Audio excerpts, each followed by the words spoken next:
हूद आयत नंबर 81 से 90 तक का तर्जमा जब लेके चलेंगे, अल्लाह ताला फरमाते हैं बिस्मिल्लाहिर्रहमानिर्रहीम।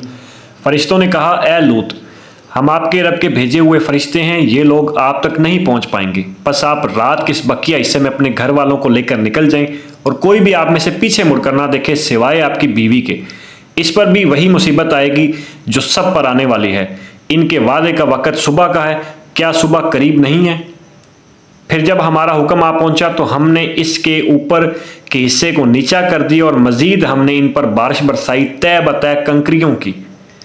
वो निशान ज़दा थे तुम्हारे रब की तरफ से और ये इन जालिमों से कोई ज़्यादा दूर नहीं। आयत नंबर 84।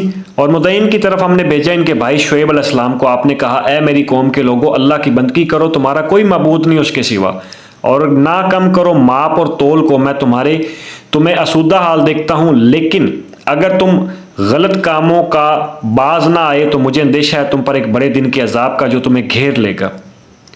और ए मेरी कौम के लोगों, पूरा पूरा दिया करो पैमाना और तोल अदल और इंसाफ के साथ, और मत कम दिया करो लोगों को उनकी चीज़ें, और ना ही ज़मीन में फसाद मचाते फिरो। आयत नंबर 86। अल्लाह की अता करदा बचत ही तुम्हारे लिए बेहतर है अगर तुम मोमिन हो, लेकिन मैं तुम्हारे ऊपर कोई निगरान नहीं हूँ।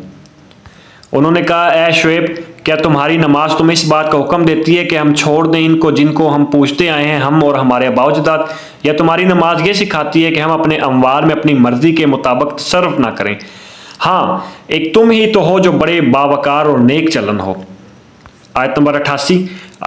आपने फरमाया, ए मेरी कौम के लोगों, ज़रा सोचो कि अगर मैं अपने रब की तरफ से पहले ही रोशन दलील पर था और अल्लाह ने अपने पास से मुझे अच्छा रिज़्क भी अता फरमा दिया, और मैं हरगिज़ नहीं चाहता कि जिस चीज़ से तुम लोगों को मना करूं वही काम खुद करूं, तो कुछ नहीं चाहता सिवाय इस इस्लाह के जिस कदर मुझ में इस्तात है, और मेरी तौफीक तो अल्लाह ही की तरफ से है। इसी पर मैंने तवक्कल किया और इसी की तरफ मैं रजू करता हूँ।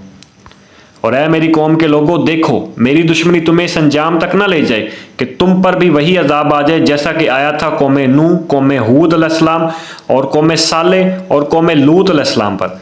तो तुमसे ज़्यादा दूर भी नहीं थे। और इस्तगफार करो अपने रब से, फिर इसकी जनाब में तौबा करो, यकीनन मेरा रब रहीम भी है और मोहब्बत फरमाने वाला भी है। अल्लाह हाफिज़।